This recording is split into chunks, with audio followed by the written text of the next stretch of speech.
Այնինչ մենք տեսնում ենք արդեն ավելի քան 10 օր քարոզարշավի մեջ ենք, պրոբլեմը համատարած է։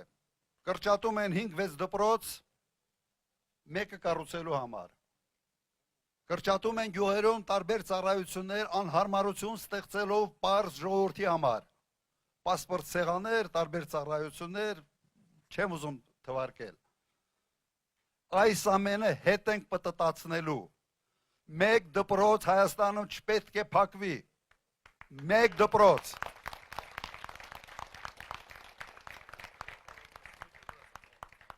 Շատ տարօրինակ մտածելակերպ ունեն այս մարդիկ։ Գիտեք, նույնիսկ մենք մեր ծրագրով այդ ուսուցիչների ատեստավորման հարցը, մենք մեր ծրագրերում գրել ենք 15 տարի եւ այլև, կարծում եմ նույնիսկ սա պետք է վերանայվի։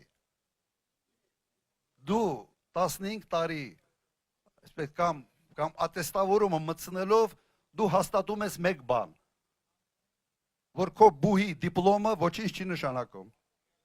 որ այդ բուհի դիպլոմից հետո դու պետք է մանկավարժ ես, մանկավարժական վկայական ես ստացել, դիպլոմ ես ստացել, բայց դրանից հետո պիտի գնաս ինչ որ մի քանի չինովնիկի ապացուցես, որ դու մանկավարժ ես, դու մասնագետ ես, դու կարող ես դասավանդել դպրոցում։ Նորմալ չի սա, ժողովուրդ ջան, նորմալ չի։ Նույնիսկ սա մենք պետք է վերանայենք ուղղակի։ Հասկանալով, որ այնուամենայնիվ կրթությունից է գալիս ամեն ինչ։ Մեր մոտեցումը տարածքների վերաբերյալ աշխատատեղեր, արդյունաբերական քաղաքականություն եւ այդ քաղաքականությունը հասնելու է նաեւ այստեղ